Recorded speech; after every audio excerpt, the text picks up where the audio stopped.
Imagine this. A high-stakes business deal worth millions, and one small problem. No one speaks the same language. The billionaire CEO is sweating bullets. The translator's late. Time is running out. And then in walks a delivery girl. Just a kid with a food bag. No one paid her any mind until she opened her mouth. What she said and how fast she said it left the entire room speechless. And in just 1 minute, she didn't just save the deal. She changed her entire life. Before we dive in, I just want to thank you for clicking this video. Seriously, it means a lot. Whether you're new here or one of the amazing people who keep coming back, I'm so glad you're here. If you love real, emotional, life-changing stories that leave you speechless, this one's for you. So sit tight, don't blink, because this story is full of surprises, heart, and one unlikely hero who proved that words can be powerful enough to change everything. Let's begin. Robert Sterling stood frozen in his glass-walled conference room, sweat beading on his forehead as he watched his South Koreans interpret pack her briefcase with sharp, angry movements. The woman's face was red with fury, and she was speaking so fast in South Koreans that even he could catch the anger in her voice. But when she turned to him and spoke in English, her words hit him like a punch to the gut. "I quit, Mr. Sterling. I will not work for someone who treats people like dirt. Find someone else to clean up your mess." The door slammed behind her, and Robert felt his chest tighten. In exactly 2 hours, the most important business meeting of his life would begin in this very room. Sitting across from him would be 3 executives from Seoul's largest tech company, ready to sign a deal worth $50 million. The problem was simple and devastating. None of them spoke a word of English. Robert's hands shook as he reached for his phone. His assistant, Patricia, answered on the first ring. "Patricia, I need you to find me a South Koreanese translator right now. I don't care what it costs." "Sir, what happened to Mrs. Tanaka?" "She quit. Just find someone. Anyone. Call every agency in the city." Robert hung up and sank into his leather chair. The irony wasn't lost on him. He was worth over $200 million. But right now, he felt completely powerless. His tech company had spent 3 years developing a new software platform, and this South Koreanese partnership was supposed to be their big break into the Asian market. Without it, his company would struggle to survive. The conference room felt smaller now, like the glass walls were closing in on him. He could see his reflection in the window, a 35-year-old man who had built his empire through hard work and determination, now reduced to panic by something as simple as a language barrier. His phone rang again. Patricia's voice was tight with stress. "Sir, I've called 12 agencies. Everyone who speaks South Koreanese is already booked for the day. There's a convention in town, and all the translators are working. Keep trying.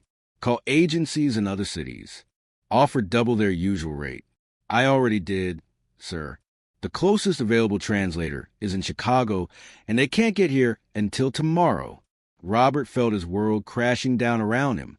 The South Koreanese executives were flying back to Seoul tonight. This was his only chance, and he was about to lose everything because of pride and poor treatment of the one person who could have helped him. He thought about Mrs. Tanaka's angry words.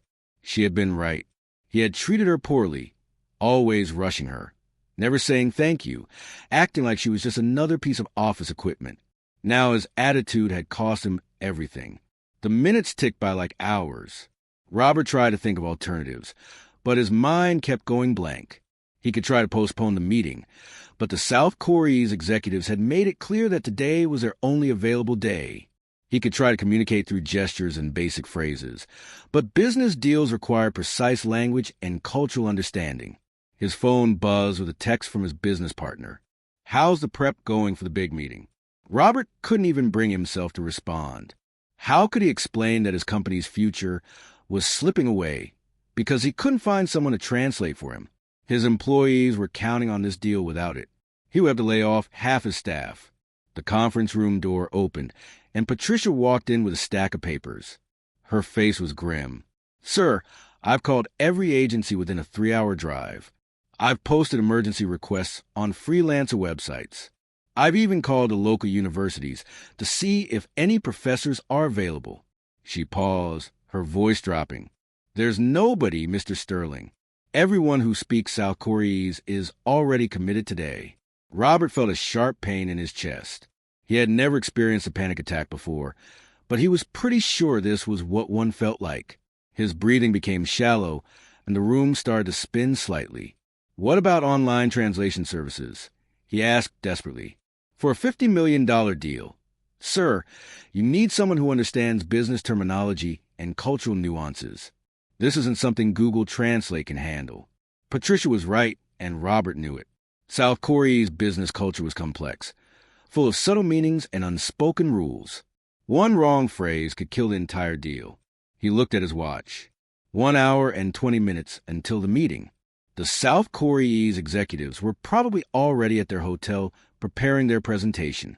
They had no idea that the man they were about to meet with couldn't understand a word they would say. The panic was getting worse now. Robert's shirt was soaked with sweat, and he could feel his heart racing. He had built his company from nothing, working 18-hour days, sacrificing relationships and personal time. Everything he had worked for was about to disappear because of something so simple yet so impossible to fix. His phone rang again. For a moment, hope flared in his chest. Maybe Patricia had found someone, but it was just his lawyer calling to confirm the contract details. "Everything set for this afternoon?" the lawyer asked cheerfully. "Actually, we might need to postpone," Robert said, his voice barely above a whisper. "Postpone? Robert, you can't postpone this. The South Korea's company has been planning this for months. If you try to change the schedule now, they'll think you're not serious about the partnership." Robert knew his lawyer was right. In South Korea's business culture, reliability and punctuality were everything. Asking to reschedule would be seen as disrespectful and unprofessional. The deal would be dead before it even started. He hung up and put his head in his hands. 35 years old, and his career was about to end because he couldn't communicate with 3 people. The thought made him feel sick. Patricia knocked on the door again. "Sir, the South Korea's executives just called. They're leaving their hotel now and will be here in 45 minutes. Robert looked up at her, and she could see the desperation in his eyes. "Patricia, I need you to be honest with me. Is there any chance at all that we can find someone in the next 45 minutes? She shook her head slowly. "I'm sorry, sir. I've exhausted every option I can think of." Robert stood up and walked to the window. Robert couldn't bring himself to explain the situation. "Thanks, Thomas. I appreciate your confidence. After this deal closes, we'll be looking at expansion into South Korea and China. You're building something really special here." The call ended, and Robert felt even worse. Not only was he about to lose the South Korea's deal, but he was also about to disappoint the investors who believed in him. Jake was on his phone frantically calling his own contacts. "What about your college roommate? Didn't he live in South Korea for a few years?" "He's in Germany on business. I already checked. My cousin's wife is South Koreese. Let me call her." Robert felt another flicker of hope as Jake dialed. Maybe there was still a chance. Jake's conversation lasted several minutes, but Robert could tell from his expression that it wasn't going well. Finally, Jake hung up. "She speaks South Koreese, but she's never done business translation. She's afraid she might make a mistake with the technical terms. Could she at least help with basic communication? She's 3 hours away and she has 2 young kids. She can't just drop everything and drive here." Robert felt the panic rising again. 16 minutes until the meeting, and he was no closer to a solution than he had been an hour ago. Patricia returned with her laptop. "Sir, I have the San Francisco translator on standby. She's ready to join the video call when the meeting starts." Robert nodded, but he knew it wasn't going to be enough. The South Korea's executives would see the video setup as unprofessional and impersonal. In a culture that valued face-to-face relationships, conducting business through a computer screen was almost insulting. He looked around the conference room one more time. The table was set for 6 people. 3 South Korea's executives, himself, Jake, and the translator who should have been sitting in the empty chair. Now, that chair would remain empty, a constant reminder of his failure. The elevator dinged outside the conference room. Robert's heart stopped. Were the South Korea's executives early? But it was just the building's maintenance staff wheeling a cart full of cleaning supplies. Robert watched them through the glass wall, and for a moment, he wondered if any of them might speak South Koreese. But even if they did, he couldn't ask maintenance workers to translate a $50 million business deal. 14 minutes. Robert closed his eyes and tried to prepare himself for the most embarrassing moment of his professional life. In 14 minutes, he would have to face 3 respected business executives and admit that he couldn't communicate with them. The thought made him feel sick to his stomach. Everything he had worked for, everything his employees had sacrificed for was about to crumble because of his own arrogance and poor treatment of the one person who could have saved him. The elevator dinged again, and Robert's stomach lurched. But instead of South Koreese executives, a young woman in a bright yellow delivery uniform stepped out, carrying several bags of food. She had beautiful dark skin, her hair pulled back in a neat ponytail, and she was checking something on her phone as she walked. Robert barely glanced at her. He was too busy trying to figure out how to explain the 3 South Koreese businessmen that he couldn't understand them. Patricia approached the delivery woman to handle the lunch orders that had been placed earlier. "Excuse me," the delivery woman said to Patricia. "I have an order for Sterling Technologies." Someone ordered sushi and South Koreese tea for 6 people. Robert's head snapped up. The irony was crushing here. He was about to fail at communicating with South Koreese executives, and someone had ordered South Koreese food for the meeting. The universe seemed to be mocking him. "That's the conference room," Patricia said, pointing toward where Robert and Jake were standing. The delivery woman nodded and began walking toward them. As she got closer, Robert could see she was probably in her mid-20s with kind eyes and a professional manner despite her casual work clothes. "Good afternoon," she said politely. "I have your South Koreese lunch order. Where would you like me to set it up?" "Just put it on the side table," Patricia said, clearly stressed. "We might not even need it now." The delivery woman, whose name tag read Jasmine, began arranging the food carefully. She had obviously done this many times before, setting out the sushi platters and tea service with practiced efficiency. Robert was pacing again, muttering to himself about the impossibility of his situation. 12 minutes. How am I supposed to explain to 3 South Koreese executives that I can't understand them? This is insane. Jasmine paused in her work and looked over at him. "Excuse me, but did you say you need to communicate with South Koreese executives?" Robert barely heard her. He was too busy panicking. "Yes, the most important meeting of my life, and I don't have a translator. My regular translator quit, and I can't find anyone else in the entire city who speaks South Koreese." "I speak South Koreese," Jasmine said quietly. The room went completely silent. Robert, Jake, and Patricia all turned to stare at her. "What did you say?" Robert asked. "I said, I speak South Koreese fluently." Robert felt his heart skip a beat. "You're a delivery driver." "Yes, I deliver food, but I also speak South Koreese. My grandmother was South Koreese, and she raised me until I was 10. I learned it as my first language." Jake stepped forward. "Are you serious? You actually speak South Koreese?" "Hi, Wishawani Shimsuish Noto Django. Yes, I speak South Koreese. It's essentially my second native language." Robert felt a rush of hope, so strong it almost made him dizzy. "Can you prove it? Can you translate something complex?" Jasmine looked a little hurt by his skeptical tone, but she nodded. "What would you like me to translate?" Patricia handed her a copy of the contract they were supposed to discuss. "Try this paragraph about intellectual property rights." Jasmine read it carefully, then began speaking in South Koreese. Her pronunciation was perfect, her grammar flawless. She explained complex legal terms with ease, demonstrating not just language skills, but also understanding of business concepts. "That's incredible," Jake whispered. "She's actually fluent." Robert felt like he might cry from relief. "How long have you been delivering food?" "About 6 months. I graduated from business school last year, but I haven't found a position in my field yet. I'm working 3 jobs to help support my family." "Business school?" Robert's mind was racing. "What was your major?"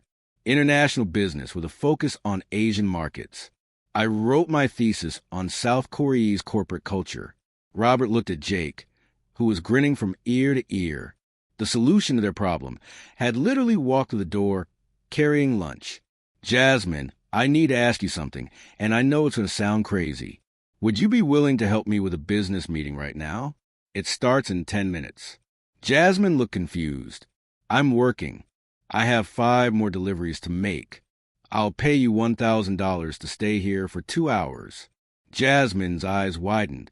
$1,000? And I'll call your delivery company and explain that you're helping with an emergency situation. Jasmine looked down at her uniform, then back at Robert. I'm not dressed for a business meeting. Patricia jumped in. I have a spare blazer in my office. It might be a little big, but it will work. Robert could see Jasmine thinking it over. What exactly would I need to do? Translate for a meeting with 3 South Korean executives. We're discussing a software partnership. It's extremely important. How important?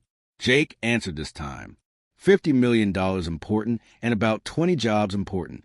Jasmine was quiet for a moment. I've never done professional translation before. What if I make a mistake? You won't, Robert said, and he meant it. Her South Korean was better than Mrs. Tanaki's, and her understanding of business concept was obvious. Besides, you can't do worse than having no translator at all. What about my other deliveries? Robert pulled out his phone. Give me the number for your delivery company.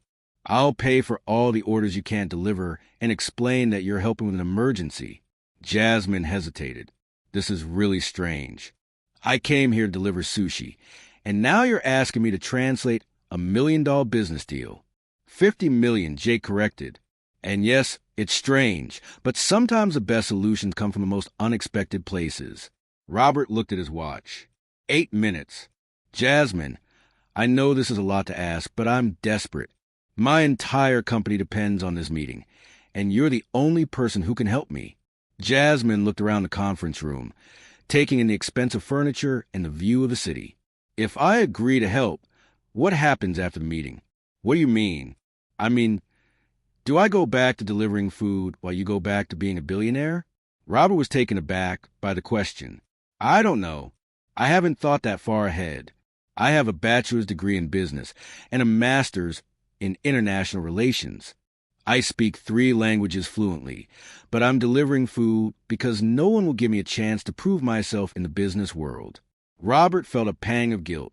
Here was a highly educated, talented woman working as a delivery driver, and he was about to ask her to save his business without offering her anything beyond a one-time payment.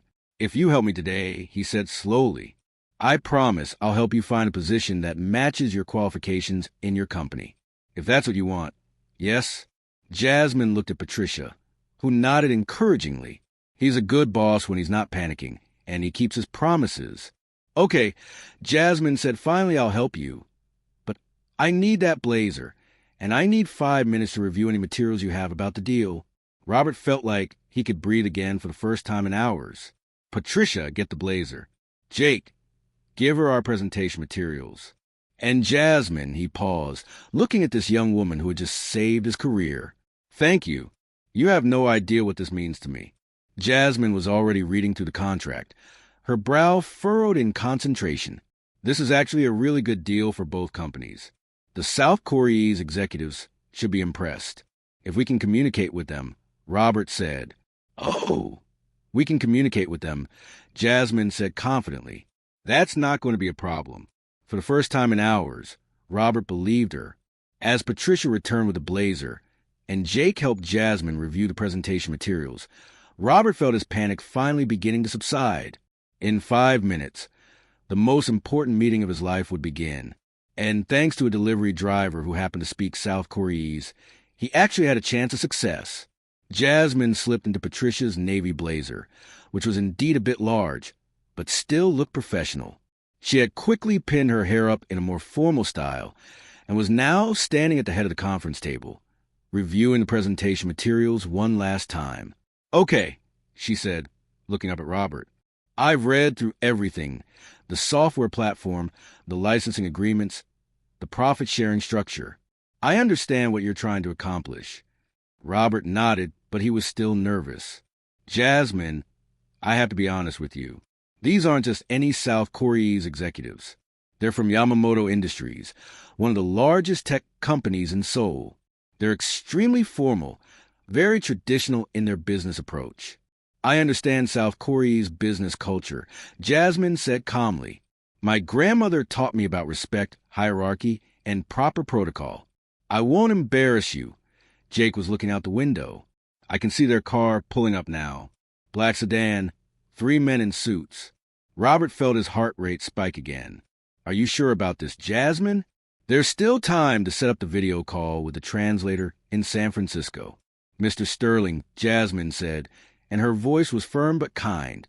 I've got this. Trust me. The elevator dinged, and Patricia went to greet the visitors. Robert could hear voices in the hallway, Patricia speaking English, and 3 men responding in South Koreese. Then Patricia's voice again, explaining that they would be meeting in the conference room. They're here, Robert whispered. Jasmine straightened her blazer and picked up her notepad. Remember, in South Korea's business culture, the introductions are very important. Let me handle the formal greetings and follow my lead on the bowing.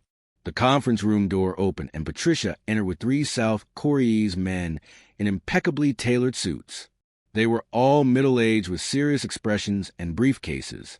Robert recognized them from the photos he had studied.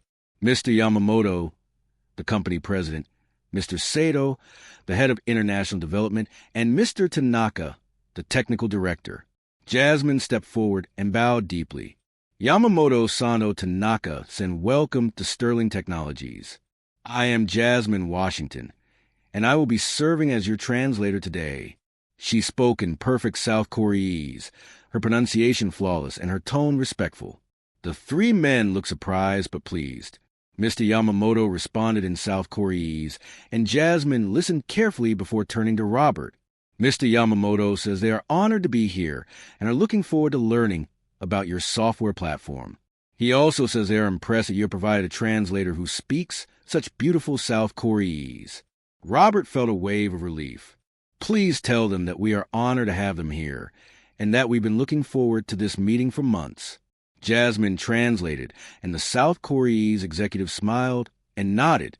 Mr. S said something in South Koreese, and Jasmine's face lit up. Mr. says he's impressed that you've hired someone who clearly understands South Korea's business culture.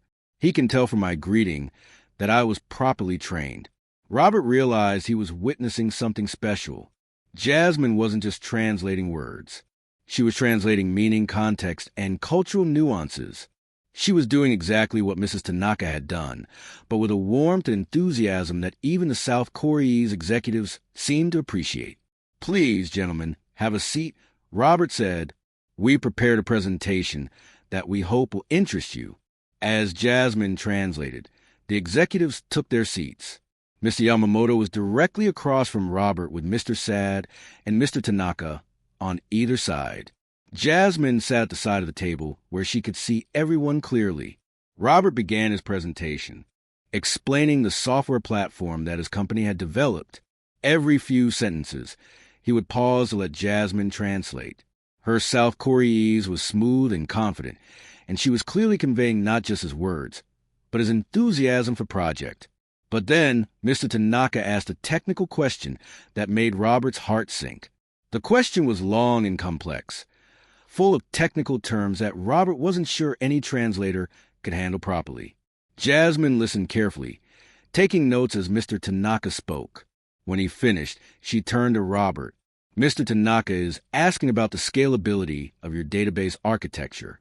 Specifically, he wants to know if your system can handle the volume of transactions that Yamamoto Industries processes daily, approximately 2.5 million transactions per hour during peak times. He's also concerned about data security protocols and whether your encryption methods meet South Korea's government standards for financial data. Robert's mouth dropped open. Not only had Jasmine translated the technical question perfectly, but she had also provided context that helped him understand exactly what information the executives needed. Tell Mr. Tanaka that our database uses a distributed architecture with automatic load balancing. Robert said, we've tested with up to 5 million transactions per hour with no performance degradation. And yes, our encryption meets both South Korea's and international standards for financial data. Jasmine translated, and Mr. Tanaka nodded approvingly. He asked a follow-up question about backup procedures, which Jasmine handled just as expertly. For the next hour, the meeting flowed smoothly. The South Korean executives asked detailed questions about the software, the licensing terms, and the implementation timeline. Jasmine translated everything perfectly, often adding cultural context that helped both sides understand each other better. At one point, Mr. Yamamoto made a comment that made all three executives laugh. Jasmine smiled and turned to Robert. Mr. Yamamoto made a joke about how American companies usually promise everything but deliver half. He says he's pleasantly surprised that your presentation is realistic and honest about both the capabilities and limitations of your software. Robert laughed. Please tell him that we believe in honesty in business relationships. We'd rather promise less and deliver more than the other way around. When Jasmine translated this, Mr. Yamamoto smiled broadly and said something that made the other executives nod in agreement. He says that's exactly the kind of business partner they're looking for. Jasmine reported, he's impressed with your approach. As the meeting continued, Robert found himself watching Jasmine as much as the executives. She was completely in her element, moving seamlessly between English and South Korean, reading the room for cultural cues, and helping both sides understand not just what was being said, but what was meant. At one point, she caught Mr. Sato using a phrase that could have been misunderstood and quietly clarified the meaning before translating. When Mr. Tanaka looked confused about a technical term, she provided a brief explanation that helped him follow the conversation.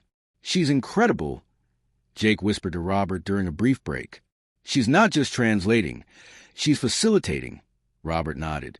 He had been in international business meetings before, but he had never seen translation done so skillfully.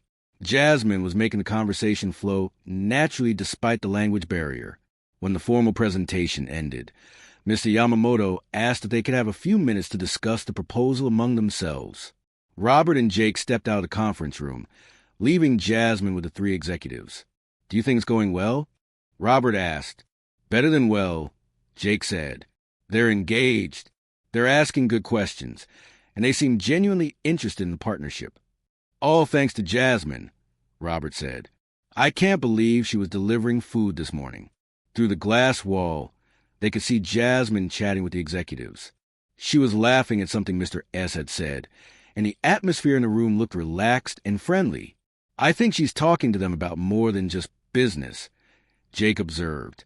When they returned to the conference room, Jasmine was beaming. They're very impressed with your presentation, she said. They think your software could be exactly what they need for their expansion into Southeast Asia. Mr. Yamamoto spoke for several minutes with the other executives, occasionally adding comments. Jasmine listened carefully, occasionally asking clarifying questions in South Korean. Mr. Yamamoto says they're prepared to move forward with the partnership. Jasmine announced they want to begin with a 6-month trial period with the option to extend to a full 5-year agreement if the software performs as promised. Robert felt like he might collapse from relief. That's exactly what we were hoping for. Please tell them we accept their terms. But as Jasmine began to translate, Mr. Yamamoto held up his hand and said something else in South Korean. His tone was more serious now, and Robert's heart began to race again. What's he saying? Robert asked. Jasmine looked a bit concerned. He says there's one condition. They want to make sure that all future communications will be handled by someone who understands both the technical aspects and the cultural requirements. He's asking if I will be their primary point of contact for this partnership. Robert looked at Jasmine, who was still wearing Patricia's borrowed blazer and had been delivering food just 2 hours ago. What should I tell them? Tell them yes, Jasmine said without hesitation.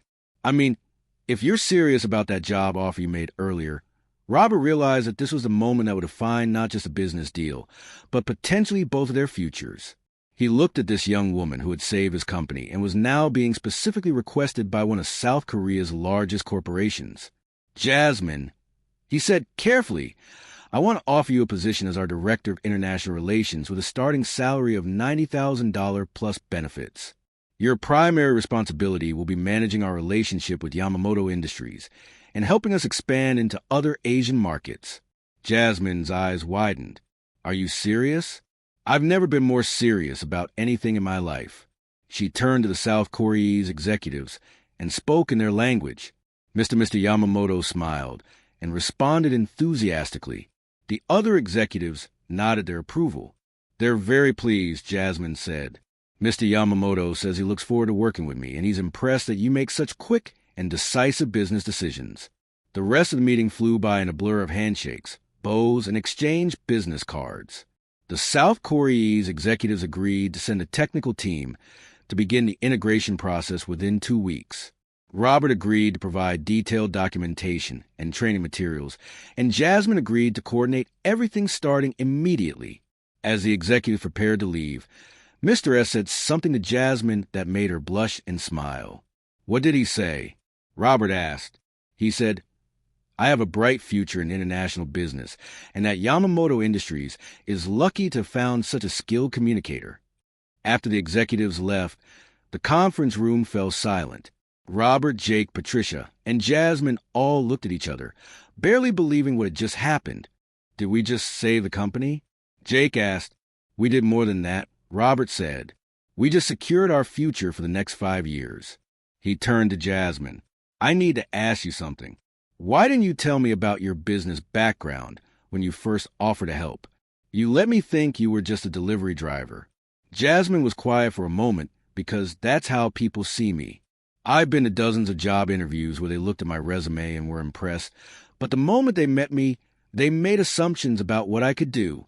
I've learned that sometimes it's better to let my work speak for itself. Robert felt a wave of shame. "I did the same thing, didn't I? I assumed you couldn't possibly be qualified just because you were delivering food."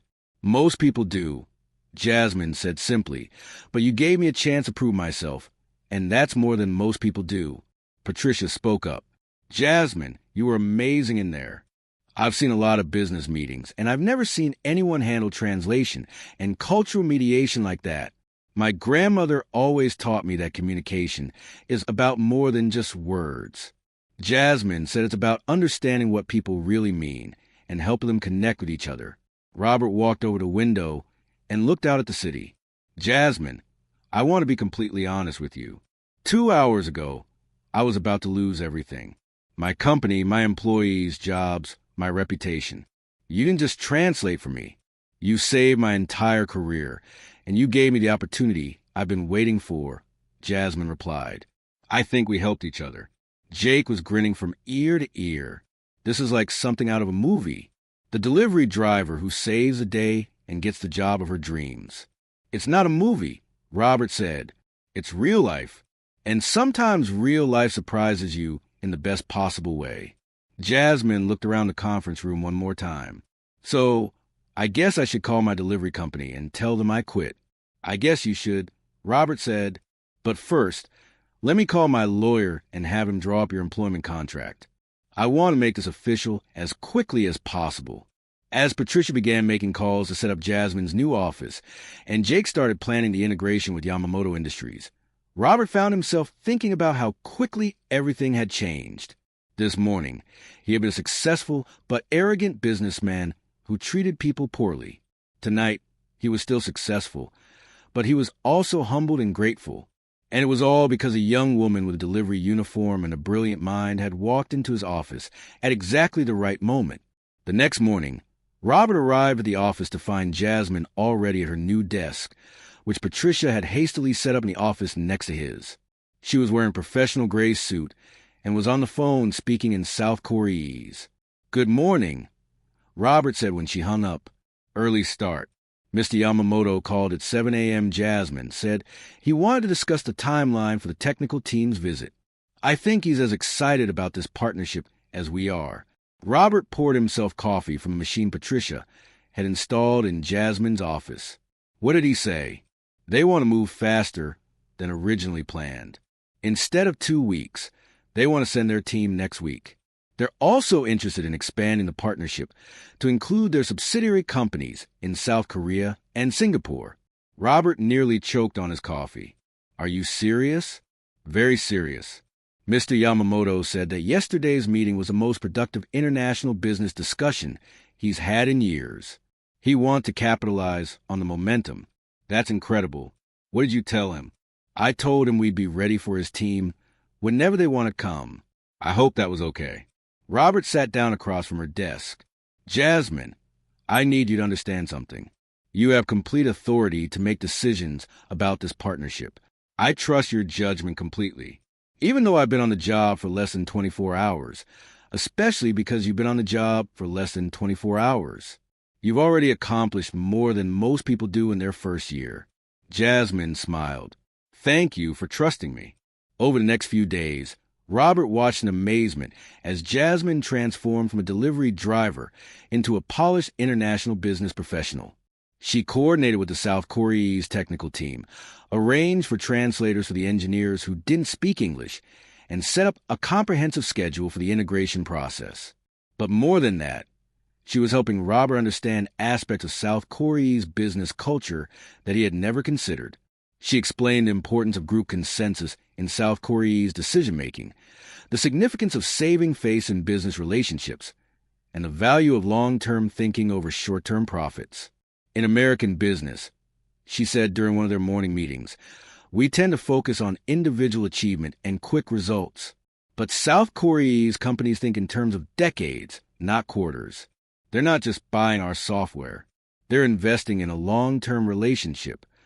Is that why Mr. Yamamoto was so specific about wanting you as a primary contact partly, but also because he could see that I understand the cultural bridge between our companies? It's not enough to speak the language. You have to understand the thinking behind the language. Robert found himself looking forward to these morning conversations. Jasmine had a way of explaining complex cultural concepts in simple terms, and she was teaching him to see business from a completely different perspective. I have a confession, he said one morning. I've been in business for 15 years, and I thought I understood international commerce. But you've taught me more about it in 1 week than I learned in all those years. You understood the technical side, Jasmine said. But business is about relationships, not just products. Is that something your grandmother taught you? Jasmine's expression grew softer. She taught me that every person has value regardless of their job or their background. She said that if you treat people with respect and try to understand the perspective, you can accomplish amazing things. She sounded like a wise woman. She died when I was in college, but her lessons have guided me ever since. Robert was quiet for a moment. I'm sorry I didn't treat Mrs. Tanaka with respect. If I had, none of this would have happened. Maybe it needed to happen, Jasmine said. Maybe we both needed to be in exactly the right place at exactly the right time. The South Korea's technical team arrived the following Monday, and Robert was nervous about how the integration would go. But Jasmine managed everything flawlessly, serving as both translator and project coordinator. She helped the South Korea's engineers understand the software architecture, while helping Robert's team understand the specific requirements of the South Korea's market. She's incredible, Jake told Robert after the first day of meetings. She's not just translating. She's anticipating problems and solving them before they happen. I know. I keep thinking about how close we came to losing everything. But we didn't lose everything. We found something better than we ever imagined. Robert watched through his office window as Jasmine explained a technical concept to one of the South Korea's engineers. She was drawing diagrams on a whiteboard, switching seamlessly between English and South Korea's as she made sure everyone understood. Jake, I need to ask you something. Do you think I'm making a mistake? About what? About Jasmine? About promoting someone so quickly? About changing our entire business strategy based on one meeting? Jake was quiet for a moment. Robert, in all the years I've known you, I've never seen you doubt yourself about business decisions. What's really bothering you? Robert sat down heavily in his chair. I'm starting to realize that I've been doing business wrong for years. I've been focused on profits and growth, but I've been ignoring the human side of business. Jasmine has shown me that there's a better way, and that scares you. It terrifies me. What if I can't change? What if I go back to my old ways? Jake smiled. Robert, you've already changed. The old you would never have hired Jasmine. The old you would never have admitted that you needed help. The old you would never have asked for advice. You think so? I know so. And besides, you've got Jasmine now. She's not going to let you go back to your old ways. As if summoned by their conversation, Jasmine knocked on the door. Mr. Sterling, Mr. Yamamoto, would like to speak with you. He has some exciting news. Robert picked up his phone and activated the speaker. Good morning, Mr. Yamamoto. Jasmine began translating as Mr. Yamamoto spoke. He says the integration is going even better than expected. His technical team is very impressed with our software and our approach to customer service. Mr. Yamamoto continued speaking and Jasmine's eyes widened. He says he's spoken with the presidents of 3 other South Korean companies, and they're all interested in licensing our software. He's asking if we'd be interested in a regional partnership that could be worth over $200 million. Robert felt his heart skip a beat. $200 million. He says he's never seen a foreign company adapt so quickly to South Korea's business culture. He wants to know if we'd be interested in opening a permanent office in Seoul with Jasmine as our regional director. Robert looked at Jasmine, who was trying to hide her excitement. What would that involve? As Jasmine translated the question, Mr. Yamamoto launched into a detailed explanation. When he finished, Jasmine took a deep breath. He's offering us a chance to become the exclusive software provider for a consortium of South Korean companies. It would mean expanding our staff, opening offices in Seoul and possibly Seoul, and committing to a 5-year development program. And he wants you to run it. He says he's never met a foreign business representative who understands South Korea's culture so well. He thinks I could help other American companies succeed in South Korea. Robert felt a mixture of excitement and fear. This was beyond his wildest dreams, but it was also a huge risk. What do you think, Jasmine? I think it's an incredible opportunity, but it's also a big decision. You'd be betting the entire future of your company on this partnership. No, Robert said quietly. I'd be betting the future of my company on you. Jasmine was quiet for a moment. Mr. Sterling, can I ask you something? Of course. A week ago, you didn't trust me to translate a single meeting. Now you're considering making me the regional director of a $200 million operation. What changed? Robert thought about it. You did exactly what you said you would do. You saved my company, and you've exceeded every expectation I had. But more than that, you've shown me a different way to think about business. A better way. And you trust me? I trust you completely. Jasmine smiled and picked up the phone. Mr. Yamamoto, please tell me more about this consortium. That evening, Robert found himself staying late at the office, something he rarely did anymore since hiring Jasmine. She had made his work life so much more efficient that he actually had time for a personal life again. But tonight, he was thinking about the conversation with Mr. Yamamoto and what it meant for the future. Jasmine knocked on his door around 7 p.m. I thought you might still be here. Mind if I come in? Of course. I was just thinking about today's conversation. Jasmine sat down across from his desk. It's a lot to process, isn't it? $200 million. A year ago, I would have jumped at an opportunity like this without hesitation. Now I'm wondering if I'm qualified to handle something so big. You're qualified, Jasmine said firmly. You built this company from nothing. You created software that South Korea's companies want a license. You recognized an opportunity when it walked through your door. Robert smiled. The opportunity was you, and I almost missed it completely. But you didn't miss it. That's what matters. Robert leaned back in his chair. Jasmine, can I ask you something personal? Sure. What was it like working 3 jobs and getting rejected from positions you were overqualified for? Jasmine was quiet for a moment. Frustrating, demoralizing. There were days when I wondered if I'd made a mistake getting so much education. My friends who went straight to work after high school were making more money than I was. Why didn't you give up? Because my grandmother always told me that the right opportunity would come along if I was patient and prepared. She said that sometimes you have to take jobs that don't match your qualifications because those jobs teach you things you can't learn in school. Like what? Like humility. Like understanding that every person has value regardless of their job title. Like learning that the most important business skill isn't knowing how to make money. It's knowing how to connect with people. Robert nodded. I've been thinking about that a lot lately. About how I treated Mrs. Tanaka. About how I almost treated you. You did treat me with respect once you realized I could help you. But I shouldn't have needed a crisis to see your value. I should have been able to see it from the beginning. Jasmine smiled. Robert, can I tell you something? You're not the first successful businessman who's had to learn these lessons. The fact that you're learning them now and that you're willing to change is what makes you different. Different how? Most people in your position would have gone back to their old ways as soon as the crisis was over. They would have hired me as a translator and forgotten about everything else. But you're trying to understand the bigger picture. Robert was quiet for a moment. I think I'm starting to understand why Mr. Yamamoto was so impressed with our meeting.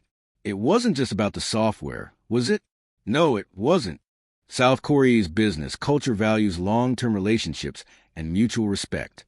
When he saw how you treated me during the meeting and how you immediately recognized my value, he knew he was dealing with someone who understood these principles. Even though I had just learned them that day, sometimes the most important lessons are the ones we learn under pressure. Robert stood up and walked to the window. The city was lit up below them, and he could see people walking on the sidewalks going about their evening routines. Jasmine, I want to ask you something, and I want you to be completely honest with me. Okay, do you think I can really change? Do you think I can become the kind of businessman who treats people with respect and builds long-term relationships? Jasmine joined him at the window. I think you already have changed. The question is whether you believe it. What do you mean? I mean that change isn't a destination, and it's a daily choice. Every day you can choose to treat people with respect or to treat them as tools. Every day you can choose to build relationships or to just focus on profits. Robert thought about this. And you think I'll make the right choices? I think you'll make mostly right choices, and when you make wrong ones, you'll learn from them. That's what growth looks like. They stood in comfortable silence for a few minutes watching the city below. Finally, Robert spoke again. Jasmine, there's something else I want to ask you. Something I've been curious about since our first day working together. What's that? Why did you decide to help me? I was a complete stranger having a panic attack about a business meeting. You could have just delivered the food and left. Why did you get involved? Jasmine was quiet for a long moment. Honestly, because you looked like you needed help and I knew I could provide it. It wasn't more complicated than that. But you risked your job with a delivery company. You put on a borrowed blazer and walked into a meeting worth $50 million. That took a lot of courage or a lot of stupidity. Jasmine said with a laugh. I'm still not sure which. It was courage, and it changed both of our lives. Yes, it did. Robert turned to face her. Jasmine, I want you to know that offering you this job wasn't just about gratitude. You've proven yourself to be one of the most talented business professionals I've ever worked with. This partnership with Yamamoto Industries is going to succeed because of your skills and your understanding of international business. Thank you. That means a lot to me. And I want you to know that whatever happens with the South Korea's consortium, you'll always have a place in this company. You've earned it. Jasmine smiled. I appreciate that. But I hope you know that I'm not just working here because you gave me a chance. I'm working here because I believe in what we're building together. What are we building? A different kind of business. One that values people as much as profits. One that builds relationships instead of just closing deals. Robert felt a warmth in his chest. I like the sound of that. Me too. They were interrupted by Robert's phone ringing. He glanced at the caller ID and saw that it was his mother. I should take this, he said. She worries when I work late. Of course. I should head home anyway. As Jasmine gathered her things, Robert answered the phone. Hi, Mom. Robert, honey, I was just calling to check on you. I heard about your big South Korea's deal from Patricia. I'm so proud of you. Thanks, Mom. It's been an exciting week. Patricia also told me about your new employee. She says she's wonderful. Robert glanced at Jasmine, who was pretending not to listen as she put on her coat. She is wonderful. She's the most talented person I've ever hired. I'd love to meet her sometime. Maybe you could bring her to Sunday dinner next week. Robert felt his heart skip a beat. His mother only invited his employees to family dinners if she thought they were special. I'll ask her. Good. I'll make my famous pot roast. After his mother hung up, Robert looked at Jasmine. My mother wants to meet you. That's nice. She sounds lovely. She is. And she only invites people to family dinner if she thinks they're important. Jasmine paused in putting on her coat. Important how? Important to me, Robert said quietly. They looked at each other for a moment, and Robert felt something shift in the air between them. It was subtle, but was there a recognition that their relationship had evolved beyond just employer and employee? I should go, Jasmine said softly. Yes, you should. But neither of them moved. They stood there in the quiet office, the city lights twinkling below them, both aware that something was happening between them, but neither sure what to do about it. Finally, Jasmine smiled. Good night, Robert. Good night, Jasmine. After she left, Robert sat alone in his office for a long time, thinking about everything that had happened in the past week.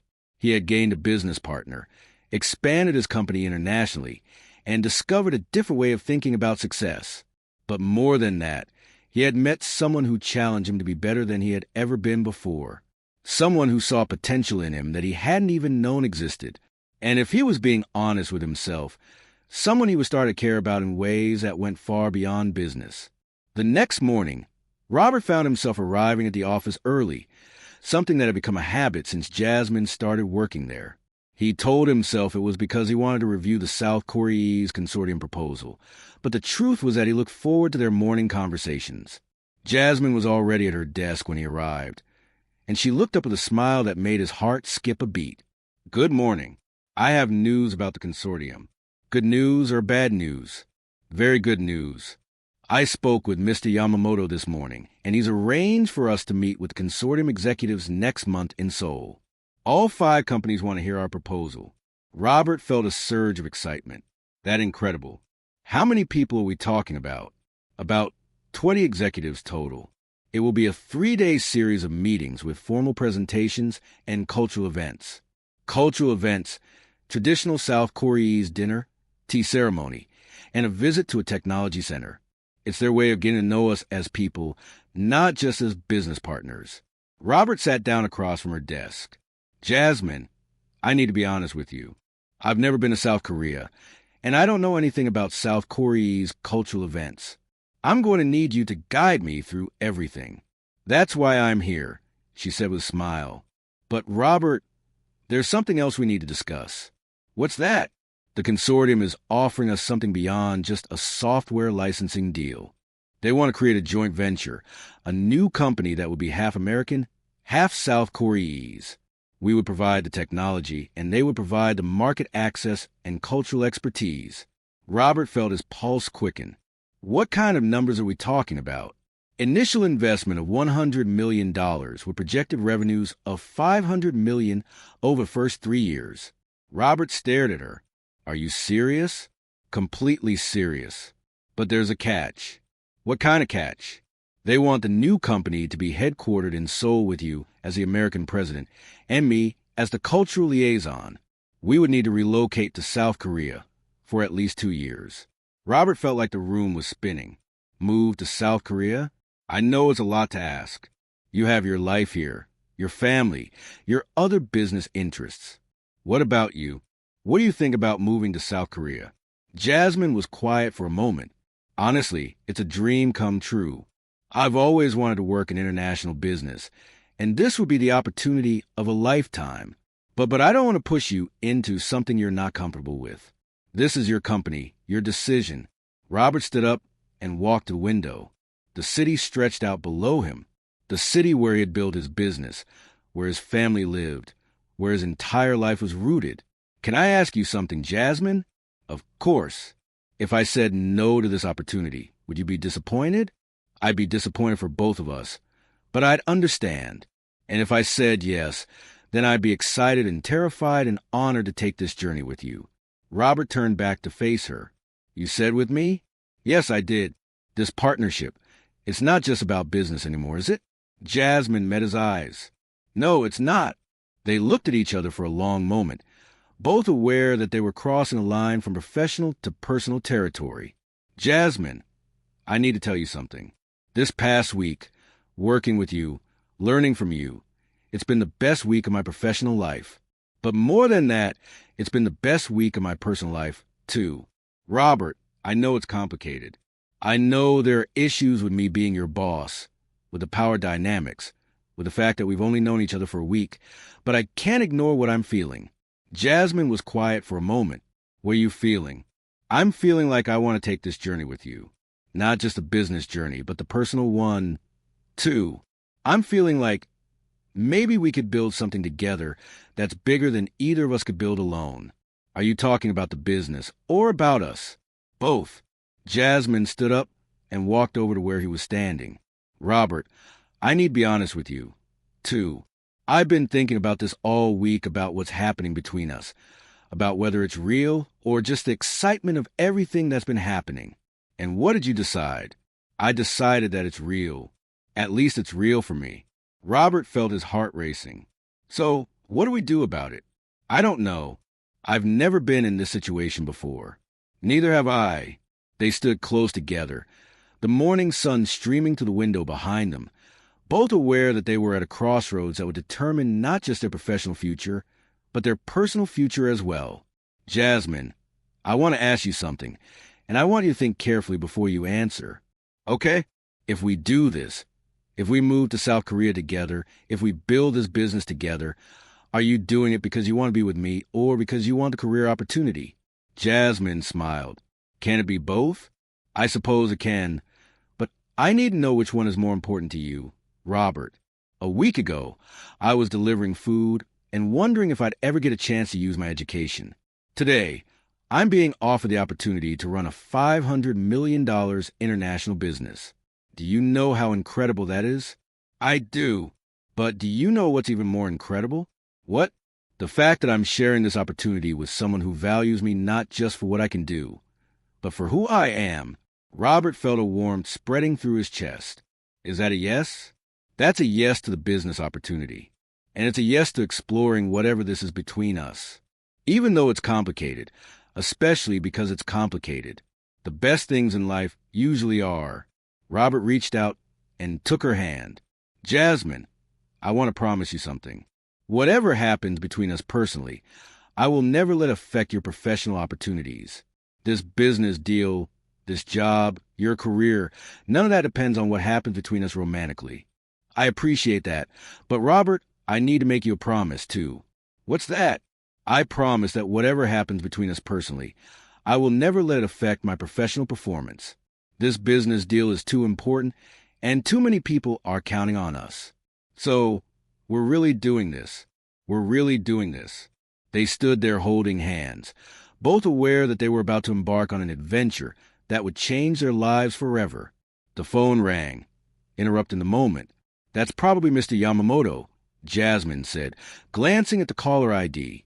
"He said he'd call this morning with more details about the soul meetings." "Answer it," Robert said. "Let's start planning our future." As Jasmine picked up the phone and began speaking in South Koreese, Robert felt a sense of excitement and anticipation that he hadn't experienced in years. He was about to move to South Korea, start a new business, and explore a relationship with the most remarkable woman he had ever met. A week ago, he had been a successful but lonely businessman whose world was crumbling around him. Today, he was embarking on the adventure of a lifetime with someone who had changed not just his business, but his entire perspective on what success really meant. And it all started with a delivery girl who happened to speak South Koreese. Over the next few weeks, Robert and Jasmine worked closely together preparing for the soul meetings. They spent long hours in conference rooms reviewing presentation materials, practicing cultural protocols, and learning about each of the 5 companies in consortium, but they also spent time getting to know each other outside of work. Robert took Jasmine to his favorite restaurant, where she charmed the waitstaff with her warmth and made him laugh with her observations about American dining culture. Jasmine showed Robert her neighborhood, introducing him to her family and friends, giving him a glimpse into a world he had never experienced. "Your family is wonderful," Robert said as they walked back to his car after dinner at her mother's house. "They like you, too. My mother said you're not what she expected." "What did she expect?" "Someone more formal, more distant. She said, 'You're surprisingly normal for a billionaire.'" Robert laughed.